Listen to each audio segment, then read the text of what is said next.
Barzan! Ne diyorsun Maho?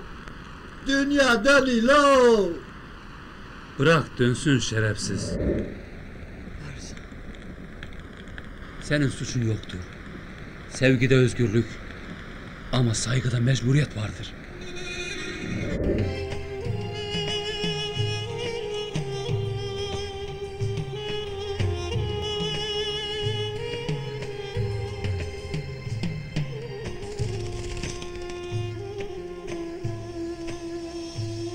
Daçıma kaman mı bardo?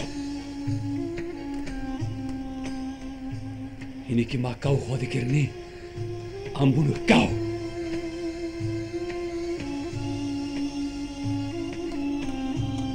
Борза!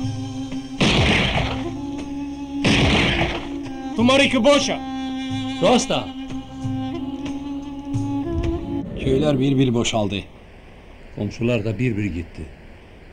Ne insan kaldı ne hayvan. Her şey telef oldu. Anlayacağın tarihimizde yok oluyor. Sıra bize de geliyor. Bunca insanı yerinden yurdunda edenler. Kendi insanına acırım Mehdi kardeş. Haklısın. Senden tek istediğim dostluğumuzun ışığı sönmesin. Sönmez Mehdi kardeş. Reşit Ağa kolayına bırakmaz peşimizi. İhanet haini de vurur Mehdi kardeş.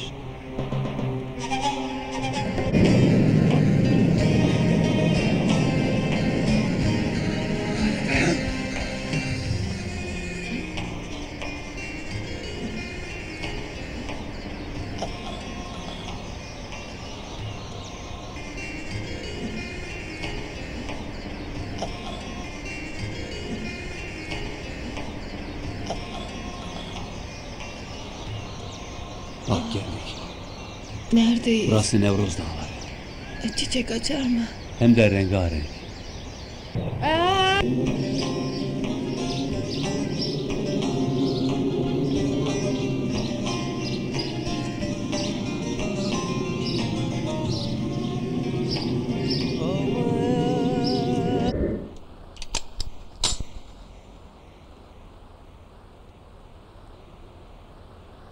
Beni vuracak mısın?